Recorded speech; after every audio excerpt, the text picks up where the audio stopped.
नमस्कार, सगरमाथा प्राइम समाचारमा स्वागत छ। म जयन्ती पुडासेनी। नमस्कार, म पुष्पा श्री कार्की। सगरमाथा प्राइम समाचारको सुरुमा मुख्य समाचार। आचार संहिता उल्लङ्घन गर्नेमाथि आयोगद्वारा कारबाही सुरु। विभिन्न दललाई सचेत गराइयो। गैर जिम्मेवार अभिव्यक्ति दिने कांग्रेस नेता कोइरालासँग जवाफ माग। सरकारले रोल क्रम मिचेर आइजिपी नियुक्ति गरेको भन्दै एआइजी विश्वराज पोखरेलद्वारा सर्वोच्चमा रिट दर्ता। बुधबार पेशी तोकियो। छिमेकी मुलुकमा बढ्दो कोरोना संक्रमणका कारण नेपालमा पनि खतरा बढेको स्वास्थ्य मन्त्रालयको चेतावनी। सम्पूर्ण स्वास्थ्य मापदण्ड पालना गर्न आग्रह।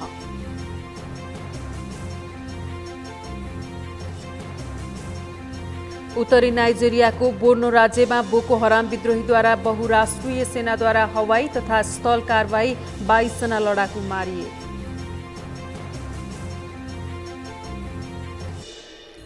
र नेपाल र जिम्बाब्वे ए विरुद्धको दोस्रो टी20 क्रिकेट खेल भारी वर्षाका कारण रोकियो। खेल नतिजाविहीन।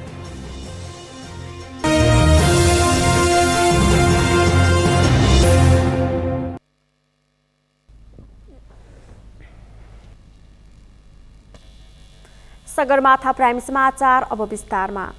स्थानीय निर्वाचनका लागि उम्मेदवारी दिएका 353 जना उम्मेदवार निर्विरोध निर्वाचित भएको निर्वाचन आयोगले जनाएको छ।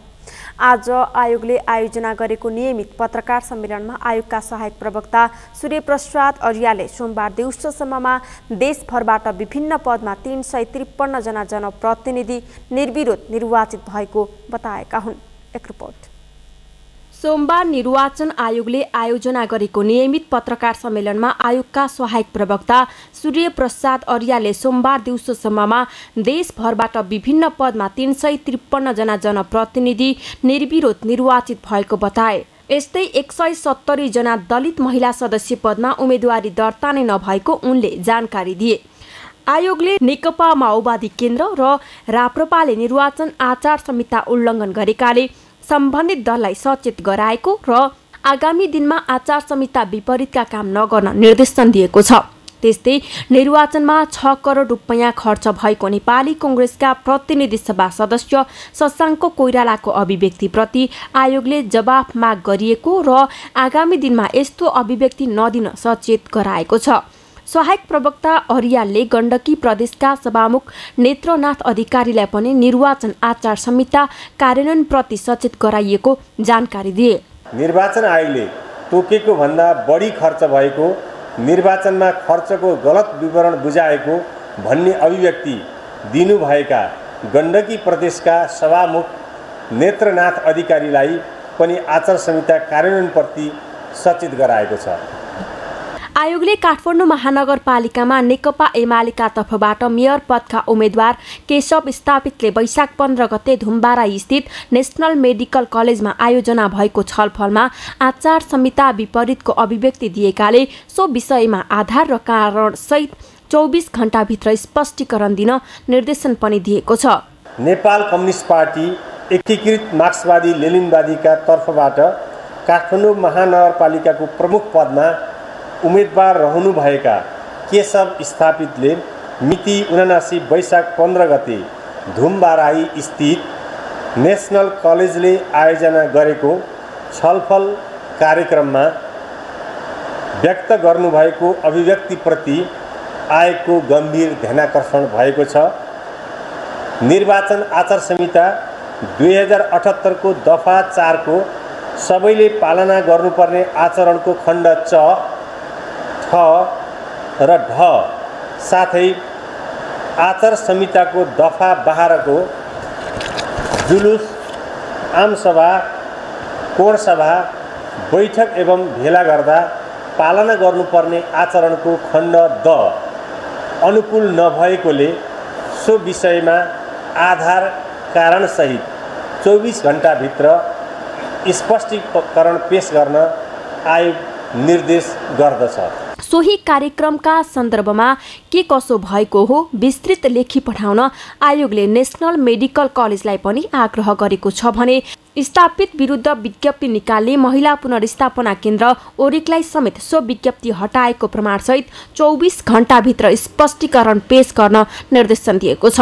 आयोगले निर्वाचनका बेला इन्टरनेट सेवा बन्द हुने अवस्था आएमा निर्वाचनको व्यवस्थापनमा गम्भीर असर पर्ने भन्दै यस्तो अवस्था आउन नदिन सञ्चार तथा सूचना प्रविधि मन्त्रालयलाई निर्देशन दिएको छ। यसैबीच निर्वाचनका लागि हालसम्म 64 जिल्लाका लागि 1,32,21,000 मतपत्र ढुवानी गरिसकिएको पनि आयोगले जनाएको छ। दर्शकवृन्द, वैशाख 30 गते स्थानीय तहको निर्वाचन हुँदैछ र यति बेला दलहरू घर दैलो अभियानमा सक्रिय भएका छन्। निर्वाचन आयोगले पनि स्थानीय तह निर्वाचनका बारेमा आफ्नो धारणा सार्वजनिक गरेको थियो। आज के भन्यो निर्वाचन आयोगले, कस्तो तयारी गरेको छ आयोगले, यसै विषयमा थप जानकारी दिनका लागि हाम्रा संवाददाता अमृत ढकाल हुनुहुन्छ। अमृतजी, आज निर्वाचन आयोगले पत्रकार सम्मेलन गरेको थियो स्थानीय तह निर्वाचनलाई लक्षित गरेर। निर्वाचन आयोगले के कस्ता जानकारीहरू दिएको छ, निर्वाचन विशेष लक्षित गरेर जानकारी गराउनुहोस्। जयन्तीजी, तपाईँलाई जानकारी गराउँ। आगामी वैशाख 30 गते हुने स्थानीय तहको निर्वाचनका लागि अहिले निर्वाचन आयोगले नियमित पत्रकार सम्मेलन गर्दै आज हालसम्मको विवरण सार्वजनिक गरेको थियो। आजसम्म निर्वाचन आयोगले के गर्यो र अब के गर्दैछ भनेर निर्वाचन आयोगले आफ्नो आज कार्य सम्पादन र अब हुने कार्यक्रम पनि सार्वजनिक गरेको थियो। र आज विशेष गरी निर्वाचन आयोगले हालसम्म 353 जना विभिन्न पदमा निर्विरोध उम्मेदवार निर्वाचित भएको जानकारी गराएको छ। यस्तै देशभर नै उम्मेदवार देशैभरिका 753 पालिका मध्ये 170 दलित महिला सदस्य पदमा उम्मेदवारी नै दर्ता नभएको भनेर निर्वाचन आयोगले जानकारी दिएको छ। यस्तै चाहिँ नेकपा एकीकृत समाजवादी, नेकपा माओवादी केन्द्र र राष्ट्रिय प्रजातन्त्र पार्टी राप्रपाले निर्वाचन आयोगले जारी गरेको आचार संहिता विपरीत काम कारबाही गरेको र चुनावी गतिविधिमा अगाडि बढाएको भन्दै उनीहरूलाई सचेत गराएको छ। यस्तै आज निर्वाचन आयोगले केही समय अगाडि मात्रै नेपाली काङ्ग्रेसका नेता शशाङ्क कोइरालाले आफूले अघिल्लो निर्वाचनमा 6 करोड खर्च गरेर चुनाव जितेको भन्ने कुरालाई आपत्ति जनाएको थियो यसअघि नै, र त्यस कुरालाई आज पनि फेरि दोहोऱ्याउँदै यसो नगर्न डाक्टर शशाङ्क कोइरालालाई सचेत गराएको छ। यस्तै आजकै पत्रकार सम्मेलनमा निर्वाचन आयोगले काठमाडौँ महानगरपालिकाबाट मेयरमा उम्मेदवार दिएका केशव स्थापितले केही दिन अगाडि एउटा कार्यक्रममा भएको अभिव्यक्तिलाई लिएर पनि निर्वाचन आयोगले आपत्ति जनाएको छ र निर्वाचन आयोगले केशव स्थापितले त्यो कार्यक्रममा के भएको थियो, किन त्यसरी निर्वाचन आचार संहिता भन्दा विपरीत गएर प्रतिक्रिया दिएको हो र किन त्यसरी आवेशमा आएको भनेर लिखित रूपमै जवाफ मागेको छ, त्यो पनि 24 घण्टाभित्र निर्वाचन आयोगले। र आज निर्वाचन आयोगले पत्रकार सम्मेलन गर्दै हालसम्म 64 जिल्लाका लागि मतपत्र ढुवानीको काम सम्पन्न भइसकेको पनि जानकारी दिएको छ। हस्, जानकारीका लागि धन्यवाद। हुनुहुन्थ्यो हाम्रा संवाददाता अमृत ढकाल। निर्वाचन आयोगले आज पत्रकार सम्मेलन गरेर निर्वाचनको बारेमा जानकारी गराएको थियो। यसै विषयमा जानकारी गराउनु हुँदै अब बाँकी समाचार। वैशाख 30 गते हुने स्थानीय निर्वाचनका लागि यति बेला भरतपुर महानगरपालिका सबैको चासोको विषय बनेको छ। सत्ता गठबन्धनका तर्फबाट रेणु दाहालले उम्मेदवारी दिएकी छन् भने नेकपा एमालेका तर्फबाट विजय सुवेदीले उम्मेदवारी दिएका छन्। यस्तै नेपाली कांग्रेसका पुराना नेता जगन्नाथ खतिवडाले समेत स्वतन्त्रबाट उम्मेदवारी दिएका छन्। यससँगै भरतपुरमा मुख्यतः त्रिपक्षीय प्रतिस्पर्धा हुने आकलन गरिएको छ।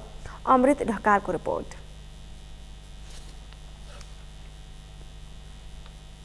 वैशाख 30 गते हुने स्थानीय तहको निर्वाचनका लागि सबैको चासोको विषय बनेको भरतपुर महानगरपालिकामा विभिन्न राजनीतिक दलहरूले चुनावी प्रचार प्रसारलाई तीव्र पारेका छन्। भरतपुर महानगरपालिका विगतका चुनावी वर्षबाट चर्चाको विषय बन्दै आएको महानगरपालिका हो। नेपाली कांग्रेसको राम्रो पकड भएको महानगरपालिकाको रूपमा हेरिँदै आएको भरतपुरमा नेपाली कांग्रेसले अघिल्लो निर्वाचनदेखि नै महानगरपालिकाको नेतृत्व माओवादी केन्द्रलाई सुम्पिँदै आएको छ। आफ्नो राम्रो पकड भएको क्षेत्रमा अर्कै दललाई नेतृत्व सुम्पिँदै आएको भन्दै तल्लो तहका नेता कार्यकर्ता नेतृत्वप्रति रुष्ट बनेका छन्। भरतपुरमा अघिल्लो स्थानीय तहको निर्वाचनमा माओवादीलाई सहयोग गरेको र यसपटक आफूहरूलाई माओवादी केन्द्रले सहयोग गर्नुपर्ने जिल्लाका काङ्ग्रेसी नेता कार्यकर्ताहरूले अडान राख्दै आएको भए पनि चितवन काङ्ग्रेसको निर्णयलाई लत्याउँदै केन्द्रले भरतपुरको नेतृत्व फेरि पनि माओवादी केन्द्रकै हातमा सुम्पिने भएको छ। केन्द्रको उक्त निर्णय जिल्लाका केही नेताहरूले माने पनि भरतपुरका पुराना नेता जगन्नाथ पौडेलले भने केन्द्रको निर्णय लत्याउँदै स्वतन्त्र उम्मेदवारी दिएका छन्। उनको उम्मेदवारी फिर्ता गराउन काङ्ग्रेसले ठुलै शक्ति लगाए पनि असफल भएको छ।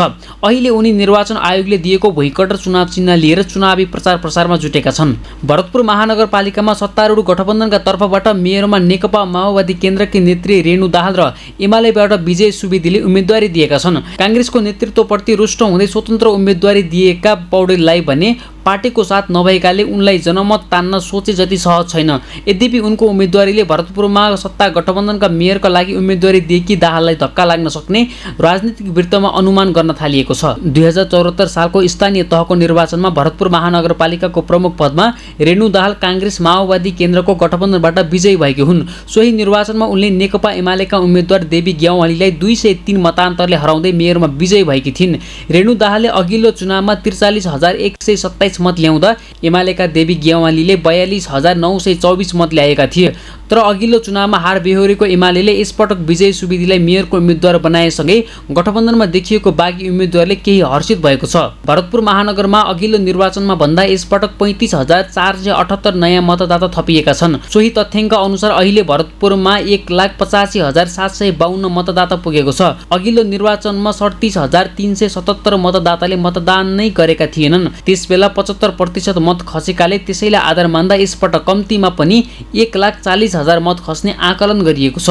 सगरमाथा टेलिभिजनको लागि अमृत रगालको रिपोर्ट। दर्शकवृन्द, यति बेला देशमा स्थानीय तहको निर्वाचनको सरगर्मी बढेको छ र चितवनमा पनि यति बेला निर्वाचनको माहौल चाहिँ निकै तातिएको छ। त्यहाँ त्रिपक्षीय प्रतिस्पर्धा हुने देखिएको छ। त्यहाँको अहिलेको अवस्था, दलहरू कसरी सक्रिय बनिरहेका छन् निर्वाचनलाई लिएर, यस विषयमा जानकारी गराउनका लागि हाम्रा चितवन संवाददाता कृष्ण आचार्य हुनुहुन्छ। कृष्णजी, हजुर जयन्तीजी, के छ चितवनमा त्रिपक्षीय प्रतिस्पर्धा हुने देखिएको छ यसपालिको निर्वाचनमा, त्यहाँको माहौल चाहिँ कस्तो छ बताउनुहोस्। पक्कै पनि तपाईँले भने जस्तो भरतपुर महानगरपालिकामा यति बेला स्थानीय तहको निर्वाचन अब आउनका लागि अब 10 दिन मात्र बाँकी छ मतदान गर्ने दिन आउनका लागि, र त्यो 10 दिनको यो बिचको निर्वाचनको माहौल कसरी अगाडि बढ्छ भन्ने चाहिँ अब हेर्न बाँकी नै छ। यद्यपि आजको दिनसम्म चितवनमा त्रिपक्षीय भिडन्त हुने देखिन्छ कि नेकपा एमाले, सत्ता गठबन्धन र जो सत्ता गठबन्धनबाट असन्तुष्ट रहेका काङ्ग्रेस नेताको स्वतन्त्र उम्मेदवारी, यो तीनवटा बिच अब भरतपुरको निर्वाचन कसरी अगाडि बढ्छ भन्ने कुरा चाहिँ अब आगामी दिनहरूमा चाहिँ देखिँदै जानेछ। यद्यपि आजको दिनसम्म गठबन्धनका तर्फबाट मेयर रेणु दाहाल, तत्कालीन निवर्तमान मेयर रेणु दाहाल उम्मेदवार बन्नु भएको छ भने एमालेबाट विजय सुवेदी र स्वतन्त्र उम्मेदवारी जो काङ्ग्रेसका पूर्व सांसद पनि हुनुहुन्छ जगन्नाथ पौडेल, उहाँ स्वतन्त्र उम्मेदवारका रूपमा चाहिँ अहिले चुनावी घर दैलोमा हिँडेको अवस्था छ। सबै उम्मेदवारहरू आफ्नो चुनावी एजेन्डा, आफ्ना मुद्दाहरू लिएर अहिले टोल टोलमा, वडा वडामा आफ्ना घोषणापत्र सहित आफ्ना नेता कार्यकर्ता सहित गइरहेको अवस्था छ। अब यसले गर्दाखेरि अब एक किसिमले भरतपुरमा अबको यो चुनावी परिणाम के हुन्छ, कसको पक्षमा चुनावी परिणाम जान्छ अथवा कसको माहौल अलिकति बढी छ भन्ने कुरा चर्चा परिचर्चा छ। यद्यपि विभिन्न समीकरणहरू छन्, ती समीकरणहरूले गर्दाखेरि भरतपुरको मत परिणाम यो नै हुन्छ भनेर भन्न सकिने अवस्था छैन कि एमाले। हजुर, जस्तो त्रिपक्षीय एकदमै धेरै 3 जना बीचमा चाहिँ कडा प्रतिस्पर्धा हुने देखिएको छ, तपाईँले भर्खरै जानकारी गराउनु भयो र तीनैजना उम्मेदवारहरू चाहिँ निकै नै प्रतिस्पर्धी देखिँदै पनि जनताहरूले अब कसरी भोट देलान्, उनीहरूले कस्तो जनप्रतिनिधिको आशा राखेका छन्, त्यहाँका जनतालाई केन्द्रमा राखेर कुरा गर्नुपर्दा के छ अहिलेको अवस्था? पक्कै पनि अब जस्तो एमाले र राप्रपाको एक किसिमको गठबन्धन छ, त्यस्तै गरेर माओवादी केन्द्र, काङ्ग्रेस, त्यस्तै गरेर अन्य जुन 5 दलीय गठबन्धन छ, त्यो एउटा गठबन्धन छ र स्वतन्त्र उम्मेदवार जो गठबन्धनबाटै असन्तुष्ट रहनुभएका काङ्ग्रेस नेताहरूको साथ लिएर उहाँ चाहिँ एउटा बागी उम्मेदवारको रूपमा अगाडि बढिरहनु भएको छ।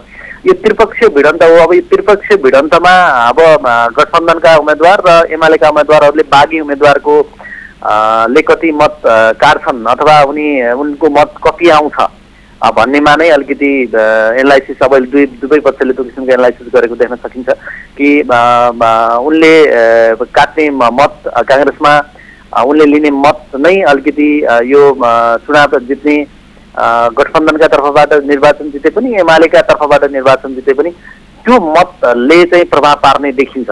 र यद्यपि अब यो भरतपुरको निर्वाचनमा काङ्ग्रेसको मत कसरी जान्छ कहाँ जान्छ भन्ने के किसिमको अन्यलता छ र त्यो मत नै अलिकति आधिकारिक र यो त्यो चाहिँ निर्णायक काङ्ग्रेसको मत हुने हुँदाखेरि पनि यहाँको मत परिणामलाई चाहिँ यसै भन्न सकिने अवस्था छैन। त्यसपछि यहाँले मत परिणामको विषयमा जानकारी गराउनु भयो। मैले भन्न खोजेको त्यहाँका जनताहरूले अब कसरी जनप्रतिनिधि छान्छन् होला? तीनैजना जनप्रतिनिधिहरू त्रिपक्षीय यो जुन प्रतिस्पर्धा छ तीनैजना निकै नै बलिया जनप्रतिनिधिहरू रहेका छन्, निकै नै बलिया उम्मेदवारहरू रहँदा त्यहाँको जनताले चाहिँ कसरी छान्छन् होला? पक्कै पनि अब जनता पनि अब विवादित जस्तो देखिन्छ कि अब राजनीतिक रूपमा विभिन्न दल समर्थक एउटा छँदैछ, विभिन्न दलमा आबद्ध कार्यकर्ताहरूले एक किसिमले मतदान गर्ने देखिन्छ भने जो स्वतन्त्र मतदाताहरू छन् जसले पार्टी हेर्दैनन्, जसले चाहिँ कुनै दल हेर्दैनन्, उनीहरूले चाहिँ स्वतन्त्र विवेक प्रयोग गरेर गर्ने मतदाताहरूको सङ्ख्या पनि ठुलो सङ्ख्या छ चितवनमा। अब तिनीहरूले चाहिँ अब यो मध्ये कुन उम्मेदवार राम्रो छ, कसको एजेन्डा राम्रो छ, कसले चाहिँ भरतपुरका जनताका लागि राम्रो काम गर्न सक्छ भन्ने कुरा चाहिँ एनालाइसिस गरे जस्तो देखिन्छ। उनीहरूले त्यो किसिमको चाहिँ दिनको प्रतीक्षा पनि गरेका छन् कि उनीहरूले चाहिँ अब हामीले आफूले स्वविवेक प्रयोग गरेर हामीले छान्ने उम्मेदवार, हामीले छान्ने जनप्रतिनिधि हाम्रो पक्षमा काम गर्ने होस् भन्ने उनीहरूको चाहना छ। त्यही अनुसार एक किसिमको रणनीति, एक किसिमको मनस्थिति आम मतदाताले बनाएको देख्न सकिन्छ। यद्यपि जुन गठबन्धनहरू भइरहेका छन् ती गठबन्धनले पनि ती मतदाताहरूलाई आफ्नो पक्षमा पार्नका लागि कसरत गरेको देखिन्छ कि जो आफ्ना पक्षका मत सुरक्षित गर्ने र स्वतन्त्र रूपमा रहेका मतहरूलाई पनि आफ्नो पक्षमा आकर्षण गर्नका लागि उनीहरूले विभिन्न किसिमका चाहिँ अब योजनाहरू, विभिन्न किसिमका प्रलोभनहरू, विभिन्न होइन आफ्नो पक्षमा पार्नका लागि विभिन्न रणनीतिहरू अगाडि सारेको जस्तो देख्न सकिन्छ। अब यसले गर्दाखेरि अब मतदाताहरूको पनि एक किसिमको धारणा उनीहरूले आफ्नो मनस्थिति बनाइसकेको अवस्था देख्न सकिन्छ। कतिपय उम्मेदवारहरू समक्ष उनीहरूले आफ्ना एजेन्डाहरू चाहिँ राख्नका लागि, भरतपुरको विकासका लागि तपाईँहरूले गर्ने प्रतिबद्धताहरू प्रस्तुत गर्नका लागि उनीहरूले आग्रह गरिरहेको अवस्था पनि देखिन्छ।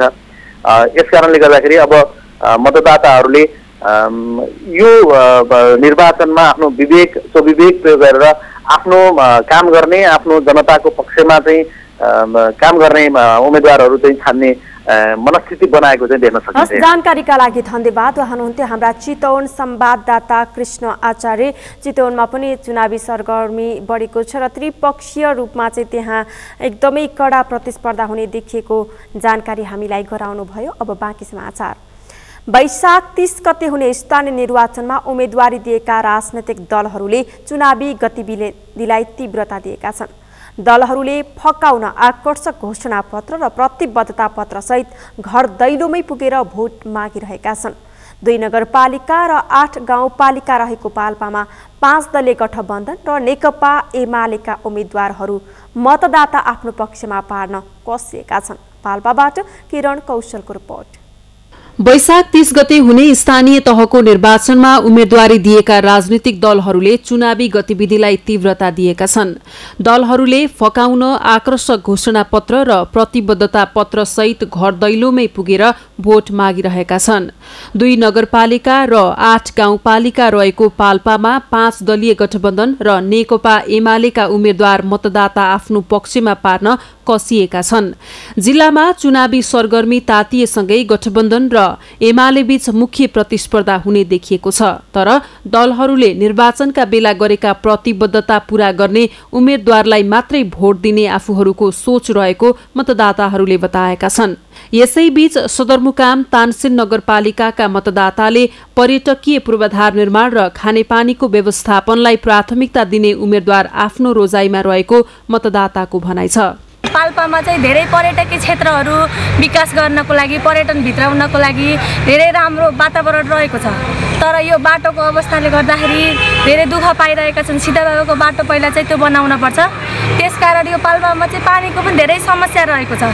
हप्तामा एकचोटि पानी आउँछ। हाम्रै नेताहरूको एउटा के छ भने भोट आफूले चाहिँदाखेरि नमस्ते नमस्ते गर्दै झुक्दै आउनुहुन्छ। तर जब आफूहरूले जित्नुहुन्छ नि त्यसपछि कसलाई कस्तो समस्या छ, कस्तो समाजमा कस्तो दुःख परेको छ, कसलाई के नपुगेको छ त्यो चाहिँ खोज्दै आउनुहुन्न। त्यसैले गर्दाखेरि जसले हाम्रो यो पाल्पाको विकास गर्नुहुन्छ, जसले यो पर्यटन क्षेत्रलाई विकास गर्नुहुन्छ त्यस्तो मान्छेलाई मात्रै मैले भोट दिन चाहन्छु। तानसेन नगरपालिकामा 5 दलीय गठबन्धन मध्ये नेपाली कांग्रेस र नेकपा माओवादी केन्द्रका उम्मेद्वारले एउटै चुनाव चिन्ह रुख लिएर मतदाता माझ गएका हुन्। कांग्रेसले प्रमुख सहित 11 वडा अध्यक्ष, माओवादीले उपप्रमुख सहित 2 वटा वडा अध्यक्ष र नेकपा एकीकृत समाजवादीले 1 वडा अध्यक्षमा उम्मेद्वारी दिएका छन्। विगतमा प्रतिबद्धता अनुसारको काम नभएकाले यसपटक गठबन्धनलाई मतदाताले विश्वास गर्ने गठबन्धनका तर्फबाट नगर प्रमुखका उम्मेद्वार सन्तोषलाल श्रेष्ठले बताए। 5 दलको गठबन्धन यो देशको संविधान जोगाउनलाई यसले 5 जनको गठबन्धनले गरेको भूमिका महत्त्वपूर्ण छ। यत्रो तपाईको हाम्रो जनआन्दोलनको मर्मलाई विश्वास गरेर 5 दलले एउटा जुन एकजुट भएर यो संविधान सभालाई बचाउने कोसिस गरे बताएको छ। त्यसकारणले यो गठबन्धनले यो अन्तसम्म यो बहुदलीय व्यवस्थालाई अगाडि महत्त्वपूर्ण एउटा टेवाको रूपमा सञ्चालन गर्न महत्त्वपूर्ण भूमिका खेल्ने भन्ने विश्वास सबै जनताले बुझेको छ हैन। त्यसकारणले गर्दाखेरि यो गठबन्धनको विजय सुनिश्चित छ। यो गठबन्धनले यो तानसेन मात्र हैन, यो नेपाल अधिराज्यको अधिकांश तपाईको सम्पूर्ण अधिकांश तपाईको यो स्थानीय सरकारमा आफ्नो वर्चस्व पार्न सक्ने मलाई आशा र विश्वास छ। तानसेनमा 2074 सालको स्थानीय तहको निर्वाचनमा नेकपा एमाले प्रमुख र उपप्रमुख सहित 8 वडा अध्यक्ष जितेको थियो। 2074 सालमा एमालेका अशोक कुमार शाहीले 10,450 मत ल्याएर विजयी हुँदा कांग्रेसका अजयमान कर्माचार्यले 8,037 मत ल्याएका थिए। यस अवधिमा एमालेको नेतृत्वले 5 वर्षमा तानसेनको मुहार फेर्ने काम गरेकाले यस नगरलाई व्यवस्थित गर्न पुनः एमाले नै चाहिने नेकपा एमालेका उम्मेद्वारले दावी गरेका छन्। सामाजिक सुरक्षा र पूर्वाधार विकासलाई अझै व्यवस्थित रूपमा सञ्चालन गर्न सक्ने क्षमता एमालेसँग मात्रै रहेको पनि एमालेका उम्मेद्वारको भनाइ छ। तानसेनलाई एउटा तानसेनका रूपमा, एउटा मोडर्न सिटीका रूपमा, एउटा मोडल सिटीका रूपमा, एउटा नमुना सहरका रूपमा हैन, एउटा नमुना नगरका रूपमा अगाडि बढाउनु पर्छ भन्ने आम मान्यता रहेको चाहिन्छ। र हामीले विजय प्राप्त गरिसकेपछि यहाँको विकासका पूर्वाधारहरूलाई अगाडि बढाउने सवालमा चाहे त्यो बाटोलाई विस्तार गर्ने कुरा, बाटोको चाहिँ स्तर वृद्धि गर्ने कुरा, बाटोको सञ्जालहरू वडासम्म पुर्याउने कुराहरू हैन, त्यसलाई कालो हैन पत्रे गर्ने कुराहरूदेखि लिएर यहाँको विद्युतीकरणका कुराहरू, खानेपानीका कुराहरू, सिँचाइका कुराहरूदेखि लिएर जुन विकासका पूर्वाधारका कुराहरूलाई अहिलेको यो हाम्रो नेकपा एमालेको तानसेन सरकारले चाहिँ अगाडि बढाएको छ। स्थानीय निर्वाचन 2079 का लागि तानसेन नगरपालिकामा 33,769 मतदाता रहेका छन्। सगरमाथा टेलिभिजनका लागि पाल्पाबाट किरण कौशलको रिपोर्ट। सरकारले राष्ट्रिय प्रतिरक्षा विश्वविद्यालय पूर्वाधार निर्माण विकास समिति गठनको दोस्रो संशोधन आदेश 2079 स्वीकृत गरेको छ। आइतबार बसेको मन्त्री परिषदको बैठकले यस्तो निर्णय गरेको हो। आज मन्त्री परिषदका निर्णय सार्वजनिक गर्दै सञ्चार तथा सूचना प्रविधि मन्त्री एवं सरकारका प्रवक्ता ज्ञानेन्द्र बहादुर कार्कीले कोष तथा लेखा नियन्त्रक कार्यालय खोटाङका लागि जग्गा प्राप्ति गर्न स्वीकृति प्रदान गर्ने निर्णय गरेको पनि बताउनु भएको छ। उहाँका अनुसार बिहिबार सरकारले प्रहरी अतिरिक्त महानिरीक्षक एआईजी का धीरज प्रताप सिंहलाई प्रहरी महानिरीक्षक पदमा बढुवा गरी नियुक्ति गरेको छ। त्यस्तै सशस्त्र प्रहरी अतिरिक्त महानिरीक्षक राजु अर्याललाई सशस्त्र प्रहरी महानिरीक्षक पदमा बढुवा गरी नियुक्ति गरेको प्रवक्ता कार्कीले जानकारी दिनुभएको छ। उहाँले दिवा शिशु सेवा स्याहार केन्द्र सञ्चालनका लागि निजामती कर्मचारी श्रीमती सङ्घसँग थप 5 वर्षको सम्झौता गर्न महिला बालबालिका तथा ज्येष्ठ नागरिक मन्त्रालयलाई स्वीकृति दिने निर्णय गरेको पनि बताउनु भएको छ। प्रदान गर्ने प्रहरी नियमावली 2071 को नियम 41 बमोजिम मिति 2079 वैशाख 19 गतेदेखि लागू हुने गरी प्रहरी अतिरिक्त महानिरीक्षकहरूमध्ये सबैभन्दा उपयुक्त देखिएका श्री धीरज प्रताप सिंहलाई प्रहरी महानिरीक्षक पदमा बढुवा नियुक्ति गर्ने, सशस्त्र प्रहरी नियमावली 2072 को नियम 53 बमोजिम सशस्त्र प्रहरी अतिरिक्त महानिरीक्षक श्री राजु अर्याललाई मिति 2079 देखि लागू हुने गरी सशस्त्र प्रहरी महानिरीक्षक पदमा बढुवा नियुक्ति गर्ने, दिवा शिशु स्याहार केन्द्र सञ्चालनका लागि निजामती कर्मचारी श्रीमती सङ्घसँग थप 5 वर्षको सम्झौता गर्न महिला बालबालिका तथा ज्येष्ठ नागरिक मन्त्रालयलाई स्वीकृति दिने। प्रवक्ता कार्कीले सरकारले लोकसेवा आयोगको सिफारिस बमोजिम विभिन्न सेवा समूहका राजपत्राङ्कित तृतीय श्रेणीका 3 जना अधिकृतलाई सम्बन्धित सेवा समूहको राजपत्राङ्कित प्रथम श्रेणीमा बढुवा गर्ने निर्णय गरेको पनि जानकारी दिनुभयो।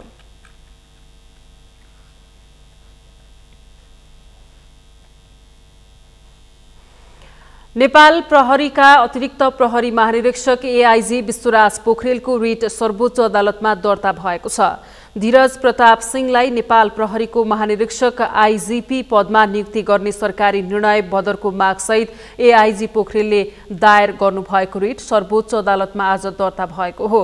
पोखरेलले बारिश मार्फत आफ्नो रिट दर्ता गराएको र बुधबारका लागि पेशी तोकिएको सर्वोच्च अदालतका सूचना अधिकारी देवेन्द्र ढकालले जानकारी दिएका छन्। वरिष्ठता र ज्येष्ठता मिचेर आईजीपी नियुक्ति गरेको भन्दै पोखरेलले अन्तरिम आदेश माग गरेका छन्।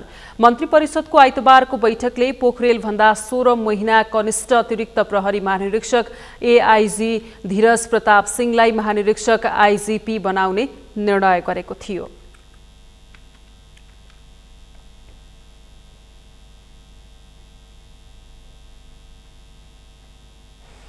प्रहरी प्रमुखको नियुक्तिलाई लिएर सरकारले स्थानीय चुनावको मुखमा आएर अर्को बबन्डर मच्चाएको आरोप लागेको छ।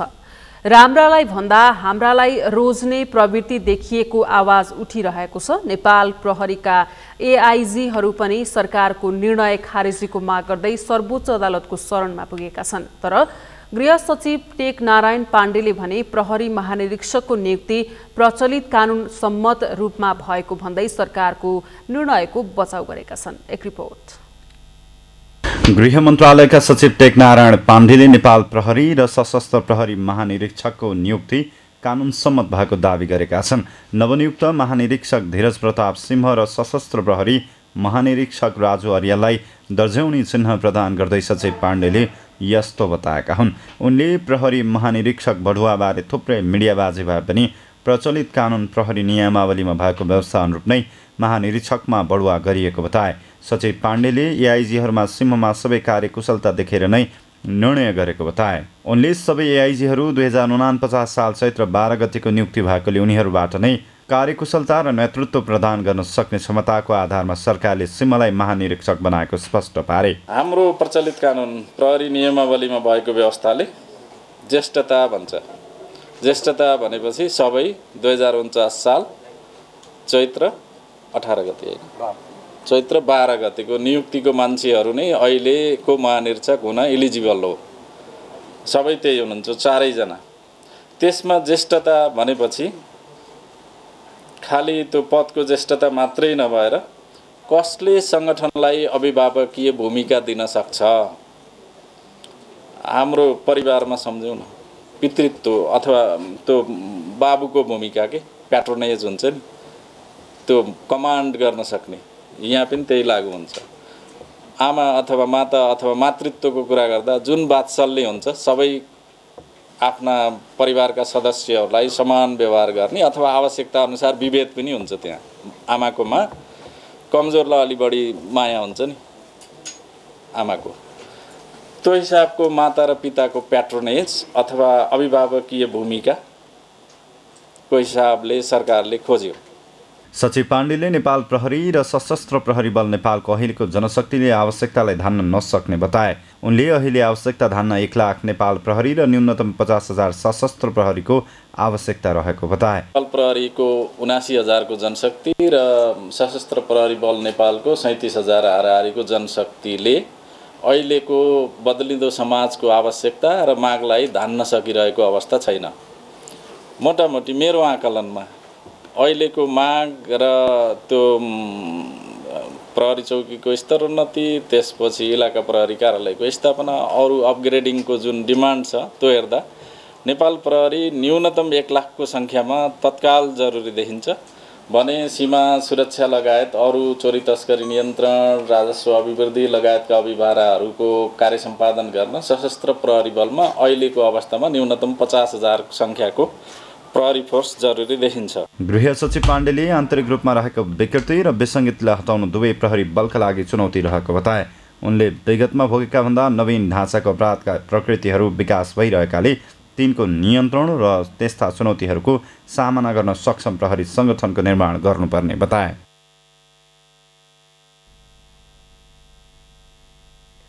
सगरमाथा समाचारमा पालो भएको छ विश्रामको। विश्रामपछि छिमेकी मुलुकमा बढ्दो कोरोना संक्रमणका कारण नेपालमा पनि खतरा बढेको स्वास्थ्य मन्त्रालयको चेतावनी, सम्पूर्ण स्वास्थ्य मापदण्ड पालना गर्न आग्रह।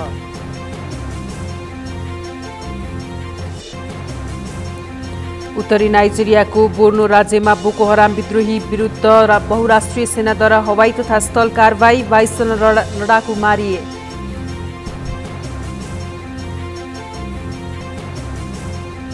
र नेपाल र जिम्बाब्वे ए विरुद्धको दोस्रो टी20 क्रिकेट खेल भारी वर्षाका कारण रोकियो, खेल नतिजा विहीन।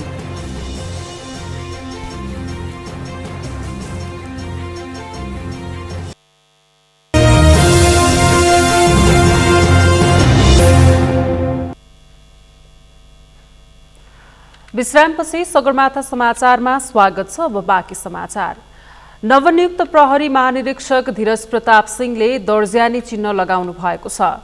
गृह मन्त्रालयमा आज गृह सचिव टेकनारायण पाण्डेले उहाँलाई प्रहरी महानिरीक्षकको दर्जानी चिन्ह प्रदान गर्नुभएको हो। दर्जानी चिन्ह लगाएपछि सञ्चारकर्मीहरूसँग भेटमा नवनियुक्त महानिरीक्षक सिंहले साङ्गठनिक प्रक्रियागत एवं पारदर्शी बनाई कर्मचारीहरूमा जवाफदेहिता बढाउने र अकर्मण्यता पूर्ण रूपमा निर्मूल गर्ने, भ्रष्टाचारको शून्य सहनशीलता कायम राख्ने कुरामा आफ्नो प्रतिबद्धता रहेको बताउनु भएको छ। उहाँले आपराधिक तत्त्वसँगको साटगाँठलाई निम्त्यान्न पार्ने र आफ्ना सहकर्मीहरूलाई साथमा लिई सङ्गठन सुधारका कार्यहरूका लागू गर्ने प्रतिबद्धता समेत जनाउनु भएको छ। महानिरीक्षक सिंहले आसन्न वैशाख 30 गते हुने स्थानीय तहको निर्वाचनलाई सुरक्षित भएरै तवरबाट सम्पन्न गर्ने पनि बताउनु भएको छ। साटगाँठलाई निम्त्यान्न पार्ने केन्द्रमा राखी आफ्ना सहकर्मीहरूलाई साथमा लिई सङ्गठन सुधारका कार्ययोजना लागू गर्ने प्रतिबद्धता समेत व्यक्त गर्न चाहन्छु। अहिलेको राष्ट्रिय प्राथमिकता भनेको स्थानीय तहको निर्वाचन हो। यस निर्वाचनलाई सुरक्षित भएर रहे तवरबाट प्रत्येक नागरिकहरूले आफ्नो बालिक मताधिकारको प्रयोग गर्न सक्ने र निर्वाचन सुरक्षा योजनाहरू सम्पूर्ण प्रहरीको सम्पूर्ण स्रोत साधनहरू प्रभावकारी रूपमा परिचालित हुनेछ भन्ने बेहोरा निवेदन गर्न चाहन्छु। नवनियुक्त प्रहरी महानिरीक्षक सिंहले स्थानीय तहको निर्वाचनमा प्रत्येक नागरिकहरूले आफ्नो अधिकारको प्रयोग गर्न सक्ने निर्वाचन सुरक्षा योजना अनुरूप प्रहरीको सम्पूर्ण स्रोत साधनहरू प्रभावकारी रूपमा परिचालन हुने पनि स्पष्ट पार्नु भएको छ।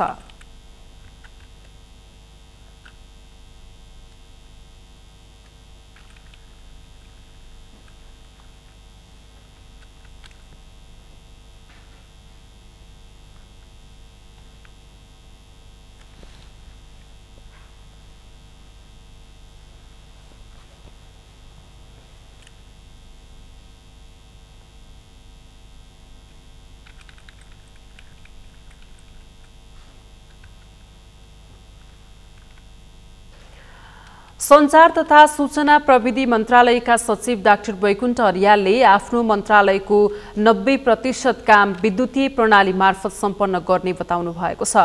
सचिव अर्यालले आफ्नो मन्त्रालय र त्यस अन्तर्गतका निकायहरूको कामलाई विद्युतीय प्रणाली मार्फत नै सम्पन्न हुने गरी मन्त्रालयले कार्यालय व्यवस्थापन प्रणाली तयार गरिसकेको बताउनु भएको छ। प्राविधि पत्रकार मञ्चले आज काठमाडौँमा आयोजना गरेको एक कार्यक्रममा उहाँले सो प्रणाली अन्य मन्त्रालयहरूमा पनि तत्काल विस्तार गर्दै लैजाने योजना सार्वजनिक गर्नु भएको छ। सचिव अर्यालले प्रधानमन्त्री तथा मन्त्री परिषदको कार्यालयमा सो प्रणाली जडान गर्ने काम सुरु गरिएको र त्यसलाई अन्य मन्त्रालय र निकायहरूमा पनि विस्तार गर्न आवश्यक तालिमको प्रारूप तय गरिएको बताउनु भएको छ। सूचना र प्रविधिमा सबै नागरिकको पहुँच विकास गर्न सरकारले पूर्वाधार विकासमा जोड दिएको पनि उहाँले बताउनुभयो। कहिलेकाहीँ कस्तो पनि हुन्छ भन्दाखेरि यहाँहरूले भनिराख्नु भएको छ, साथीहरूले जुन हिसाबले लेख्नु पनि हुन्छ, सिंहदरबारभित्र एउटा मन्त्रालयबाट अर्को चिठी जानको लागि कति दिन लाग्छ अथवा कहाँ के हुन्छ, अघि भन्नुभयो नि लाइसेन्सको लागि यस्तो लाग्छ यस्तो लाग्छ, यी सबै कुरोहरूलाई हल गर्न पनि केही न केही उपाय त गर्नु पर्यो भनेर एउटा इन्टिग्रेटेड खाले चाहिँ कार्यालय व्यवस्थापन प्रणाली भनेर पनि हामीले तयार गरेका छौँ र मेरो मन्त्रालयमा हुने 90% काम चाहिँ म त्यसबाट गर्छु र हामी बिस्तारै यो असले यो कोठा र उ कोठा छ। सचिव अर्यालले सूचना प्रविधि क्षेत्रको विकासका लागि निजी क्षेत्रको सहकारी अति जरुरी रहेको समेत दोहोर्याउनु भएको छ। उहाँले सरकारले जनताको सेवा प्रवाहको कामलाई सहज बनाउन नै सूचना प्रविधिको विकासमा ध्यान केन्द्रित गरेको स्पष्ट पार्नुभयो।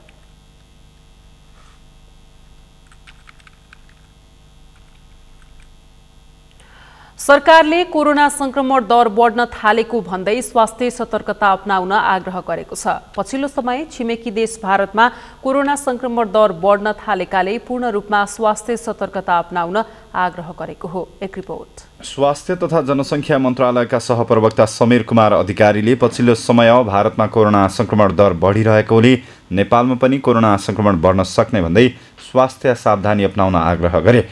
उनले स्वास्थ्य मन्त्रालयले अस्पताल तथा चिकित्सकहरूलाई कोरोना संक्रमणको दर बढिरहेकोले संक्रमण दर घटाउने तयारी थाल्न निर्देशन दिइसकेको बताए। सहप्रवक्ता अधिकारीले पछिल्लो समय कोरोना संक्रमण दर कम भएसँगै आम सर्वसाधारणहरूले स्वास्थ्यका मापदण्ड पालना गर्न छोडेको भन्दै स्वास्थ्यका मापदण्ड पुनः पालना गर्न आवश्यक रहेको बताए।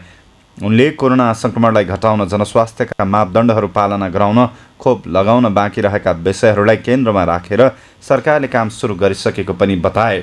सहप्रवक्ता अधिकारीले कोरोना नियन्त्रणका लागि प्रमुख जिम्मेवारी आम सर्वसाधारणको हुने भएकोले सबैले स्वास्थ्य मापदण्ड पालना गर्नुपर्नेमा जोड दिए। हामी विश्वव्यापी रूपमा कोभिड-19 को संक्रमण अथवा कुनै नयाँ किसिमको संक्रमण आउँदाखेरि थाहा पाउने त्यसको विश्लेषण गर्ने अन्तर्राष्ट्रिय प्लेटफर्ममा सधैँ जोडिएका हुन्छौँ। अन्तर्राष्ट्रिय स्वास्थ्य विनियमावली अनुसार फोकल पर्सनको हिसाबले फोकल इन्स्टिट्युसनको हिसाबले पनि हाम्रो सबै कुराहरूको जानकारी भइरहेको हुन्छ। अहिले पछिल्लो समय छिमेकी मुलुकमा संक्रमणहरू बढिरहेको छ। विश्वव्यापी रूपमा संक्रमण घटेको भए पनि हामी बसेको क्षेत्रमा संक्रमण धेरै बढ्दै गरेको तथ्याङ्कहरू छ अहिले पछिल्लो समय। त्यसमाथि पनि विशेष त भारतमा बढेको संक्रमण हाम्रा लागि एकदमै चाँडै हामी कहाँ त्यही अवस्था आउँछ भन्ने खालको सङ्केतकै रूपमा हामीले भएका छौँ, देखेका छौँ। हामीले पहिलो लहर हेऱ्यौँ भने भारतमा संक्रमणको उच्च बिन्दुमा पुगेको ठ्याक्क 1 महिनामा त्यो अवस्था हामीले भएका थियौँ। दोस्रो लहरमा 2 हप्तामा हामीले त्यो भएका थियौँ। तेस्रो लहरमा त्योभन्दा कम अवधिमा हामीले त्यो भएका थियौँ। भनेपछि अहिले भारतमा संक्रमण बढ्दैछ भनेपछि हामी कहाँ संवेदनशीलता अझ बढी बढाउनु पर्ने हुन्छ। सहप्रवक्ता अधिकारीले अहिले भारतमा फैलिएको कोरोना ओमिक्रोनकै एउटा प्रजाति रहेको प्रारम्भिक तथ्य फेला परेको बताए।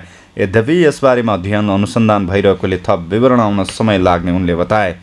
सहप्रवक्ता अधिकारीले कोरोनाको रोकथामका लागि विगतमा अपनाइएको स्वास्थ्य मापदण्डहरू पालना गर्नुपर्ने र कोभिड विरुद्धको खोप लगाउनु पर्ने बताए।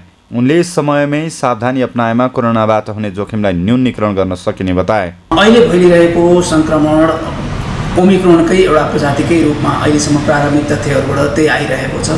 यद्यपि अहिले पछिल्लो संक्रमणको तथ्याङ्कहरू एकदमै प्रारम्भिक छन्, त्यसका धेरै कुराहरू चाहिँ आउन बाँकी नै छन्। तर जति आएका छन् ती सबै तथ्यहरूले चाहिँ त्यो संक्रामक छ र त्यसलाई रोकथाम गर्नका लागि हामीले विगतमा गरेका उपायहरू नै धेरै प्रभावकारी छन्। कोभिड-19 विरुद्धको खोप नै प्रभावकारी छ र यसको जोखिमका सन्दर्भमा हामीले समयमै सावधानी दिन सक्यौँ भने अस्पताल भर्ना, मानिसको मृत्यु र अङ्गभङ्ग हुने कुरा, अरू जोखिमहरूलाई चाहिँ कम गर्न सकिन्छ भन्ने कुराहरू अहिलेसम्म प्राप्त तथ्यहरूले भनिरहेको अवस्था छ। सहप्रवक्ता अधिकारीले देश अहिले स्थानीय निर्वाचनमा होमिएकाले यसबाट कोरोनाको जोखिम बढ्न सक्ने भन्दै सावधानी अपनाउन आग्रह गरे। उनले स्वास्थ्य मन्त्रालयले निर्वाचनबाट हुन सक्ने कोरोनाको जोखिमलाई कम गर्न निर्वाचन आयोगसँग छलफल गरेर स्वास्थ्य सावधानीका उपायहरू अपनाउन आग्रह गरेको पनि जानकारी दिए। सहप्रवक्ता अधिकारीले निर्वाचनमा स्वास्थ्यका मापदण्ड अनिवार्य पालना गर्न, उम्मेदवारहरूलाई घर दैलो कार्यक्रम गर्दा पनि सुरक्षित तरिकाले गर्न र मतदाताहरूलाई पनि सावधानी अपनाउन आग्रह गरे। अहिले हामी निर्वाचनको माहौलमा छौँ। दैनिक रूपमा पुष्टि हुने सङ्क्रमणको सङ्ख्या कम भएको अवस्थामा हामीले हाम्रो सबै गतिविधिहरू भनौँ, आर्थिक, सामाजिक, राजनीतिक, हाम्रा प्रशासनिक गतिविधिहरूलाई यही बिचमा व्यवस्थापन गर्न सक्दा सहज हुन्छ भन्ने हिसाबले निर्वाचन आयोगसँग पनि स्वास्थ्य मन्त्रालयको समन्वय भइरहेको छ र निर्वाचनका आवश्यक तयारीहरूका सन्दर्भमा जनस्वास्थ्यका मापदण्डको कुराहरू र हरेक निर्वाचन केन्द्रहरूमा चाहिँ स्वास्थ्य कर्मी अनिवार्य परिचालन गर्ने गरी आवश्यक व्यवस्थापन गरिसकिएको छ।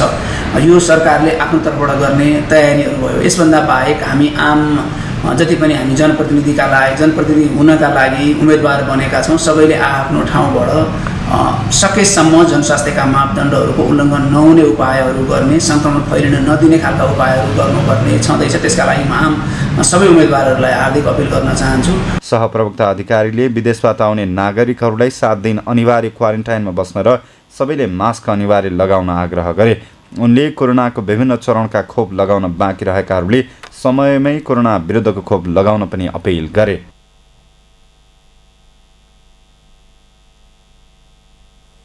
नेपालमा स्थानीय वायु भारतको उत्तर प्रदेशदेखि पश्चिम बङ्गालको समतल भूभागसम्म बनेको न्यूनचापीय प्रणाली तथा पश्चिम वायुको प्रभावले देशका विभिन्न स्थानमा वर्षा भएको छ। आज प्रदेश 1, मध्य प्रदेश, बागमती प्रदेश, गण्डकी प्रदेश तथा लुम्बिनी प्रदेशमा सामान्य बदली रही कर्णाली प्रदेश र सुदूरपश्चिम प्रदेशमा आंशिक बदली रहेको मौसम पूर्वानुमान महाशाखाले जनाएको छ। प्रदेश 1, मध्य प्रदेश र गण्डकी प्रदेशका केही स्थानहरू र बागमती प्रदेश, लुम्बिनी प्रदेश, कर्णाली प्रदेश र सुदूरपश्चिम प्रदेशका थोरै स्थानहरूमा मेघगर्जन, चट्याङसहित हल्कादेखि मध्यम वर्षाको सम्भावना रहेको मौसमविदहरूले जनाएका छन्। त्यस्तै भोलि पनि प्रदेश 1, मध्य प्रदेश, बागमती प्रदेश, गण्डकी प्रदेश, लुम्बिनी प्रदेश र कर्णाली प्रदेशमा आंशिकदेखि सामान्य बदली रही देशको अन्य भूभागमा मौसम सामान्यतया सफा रहनेछ। प्रदेश 1, लुम्बिनी प्रदेश र कर्णाली प्रदेशको पहाडी भूभागको थोरै स्थानहरूमा तथा बागमती र गण्डकी प्रदेशको 1 वा 2 स्थानमा मेघगर्जन, चट्याङसहित हल्का वर्षाको सम्भावना रहेको छ।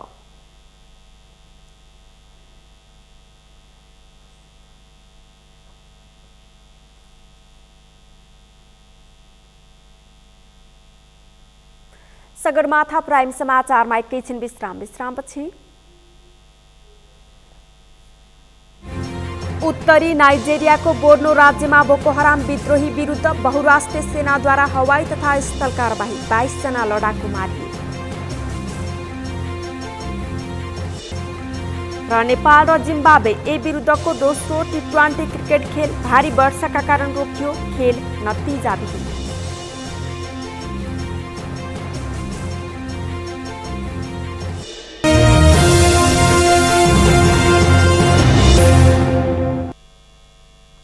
विश्रामपछि पुनः स्वागत छ। अब पालो अन्तर्राष्ट्रिय समाचारको।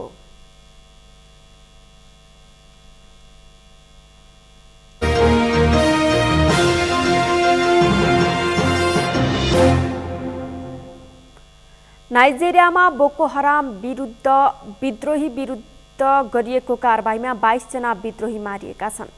नाइजेरियामा कार्यरत बहुराष्ट्रिय सेनाले गरेको कारबाहीका क्रममा परि विद्रोही समूह बोको हरामका 22 जना लडाकु मारिएको त्यहाँका सरकारी सेनालाई उद्धृत गर्दै चिनिया समाचार संस्था सिन्हुवाले जनाएको छ। बोको हराम विरुद्ध सेनाले पछिल्ला केही दिन यता कारबाही जारी राखेको छ। यसरी मारिएका मध्ये अधिकांश हवाई तथा स्थल कारबाहीमा परेका हुन्। नाइजेरियाको रक्षा मन्त्रालयले दिएको जानकारी अनुसार ती लडाकुहरू नाइजेरियाको उत्तरी क्षेत्रमा अवस्थित बोर्नो राज्यमा भएको कारबाहीमा परेर मारिएका हुन्। यो कारबाही रक्षात्मक रूपमा भएको नाइजेरियाली सेनाले जनाएको छ।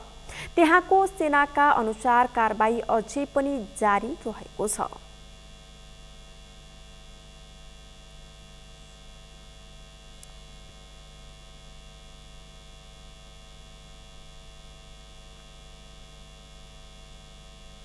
अब पालो अर्थ समाचारको।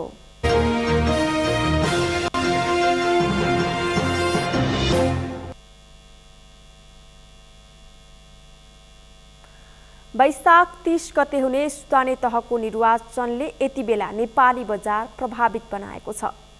चुनावी झण्डा र ब्यानर बनाउने आर्ट व्यवसायी लगायतका केही व्यवसायीहरूको आम्दानीमा वृद्धि भएको छ भने कतिपय व्यवसायीहरू ओछेलमा परेका छन्। निर्वाचनको बेला हरेक देशको अर्थतन्त्र समेत चलायमान हुने गर्दछ। निर्वाचनका समयमा कुनै क्षेत्रको आम्दानी बढे पनि कतिपय क्षेत्रका व्यवसायीले भने सन्तोषजनक रूपमा बजार पाएका छैनन्। प्रिन्स मिश्रको रिपोर्ट। जुनसुकै प्रकारको निर्वाचनले प्रत्यक्ष वा अप्रत्यक्ष रूपमा देशको अर्थतन्त्र प्रभावित बनाउने गर्दछ। निर्वाचनको मुख्य प्रभाव व्यापार व्यवसायमा पर्ने गर्दछ। निर्वाचन ताका कतिपय व्यवसायीहरूले राम्रो आम्दानी गरे पनि कतिपय व्यवसायीले सन्तोषजनक प्रतिफल पाउन सक्दैनन्। यसैबीच यही वैशाख 30 गते हुने स्थानीय तहको निर्वाचनले यति बेला नेपाली बजार प्रभावित बनेको छ।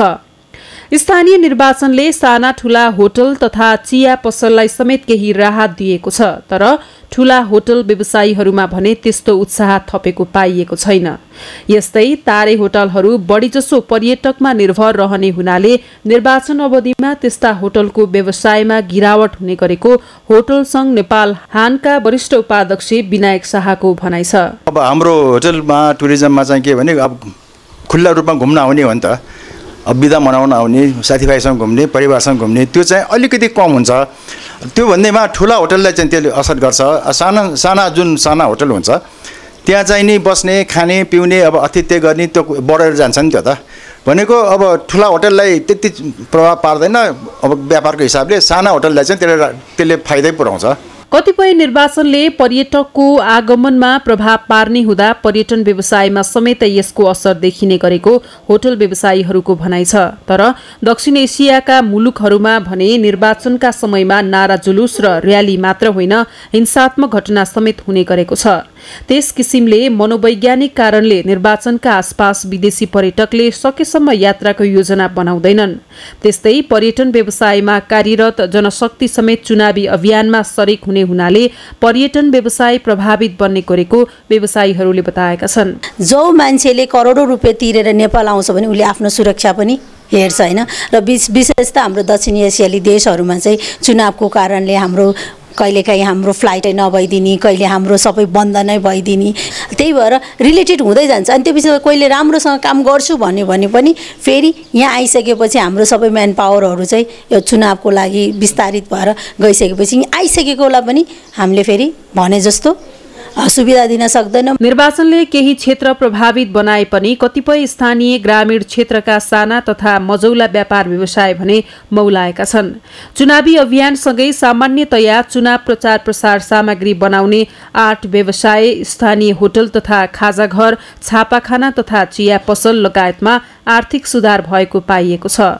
निर्वाचनका समयमा मतदाताहरू आफ्नो गृह जिल्ला जाने र पर्यटकको समेत आगमन कम रहने हुँदा आफूहरूको व्यवसायमा असर परेको कतिपय व्यवसायीहरूको गुनासो छ। अहिले हाम्रो तपाईको डिमान्ड त यो 12 गते पछाडि तपाईको म्याक्सिमम तपाईको डिमान्ड छ। हामीले तपाईको त्यो दिन बेराको तपाईको छैनौं।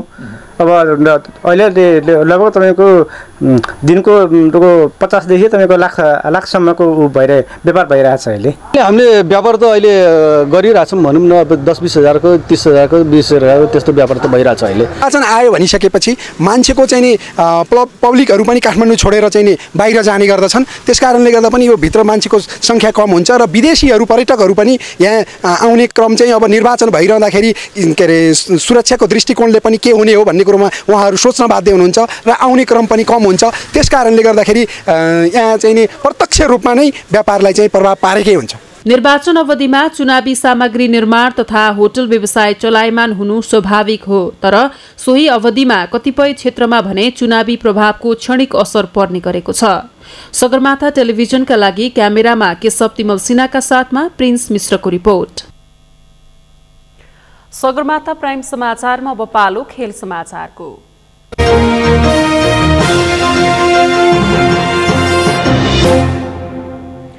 नेपाल र जिम्बाब्वे ए बीचको दोस्रो 2020 खेल भारी वर्षा भएका कारण रद्द भएको छ। कृतिपुर स्थित त्रिभुवन विश्वविद्यालयको मैदानमा खेल चलिरहँदा भारी वर्षा भएपछि अम्पायर विनय कुमार झा र राम पाण्डीले मैदान निरीक्षण गर्दै खेल रद्द भएको जनाएका थिए।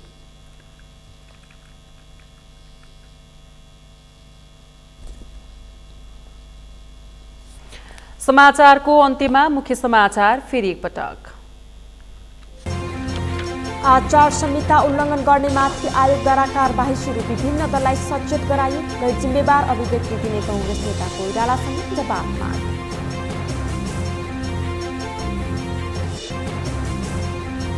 सरकारले रोल क्रम मिचेर आइजिपी नियुक्ति गरेको भन्दै एआइजी विश्वराज पोखरेलद्वारा सर्वोच्चमा रिट दर्ता, बुधबार पेशी तोकियो।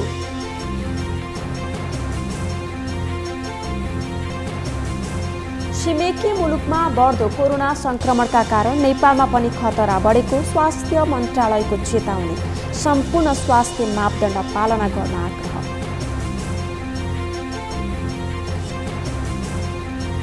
उत्तरी नाइजेरियाको बोर्नो राज्यमा बोको हराम विद्रोही विरुद्ध बहुराष्ट्रिय सेनाद्वारा हवाई तथा स्थल कारबाही, 22 जना लडाकु मारिए।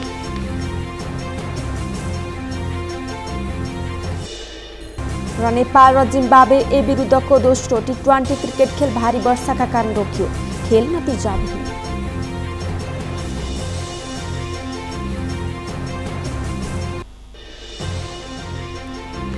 हवस् त सगरमाथा प्राइम समाचार अहिलेलाई सकियो। तपाईँ समाचार बुलेटिनका साथै सगरमाथा टेलिभिजनका सम्पूर्ण कार्यक्रम www.sagarmatha.tv मा पनि पढ्न र हेर्न सक्नुहुनेछ। साथै युट्युबमा youtube.com/sagarmatha.tv नेपालमा हेर्न सक्नुहुनेछ।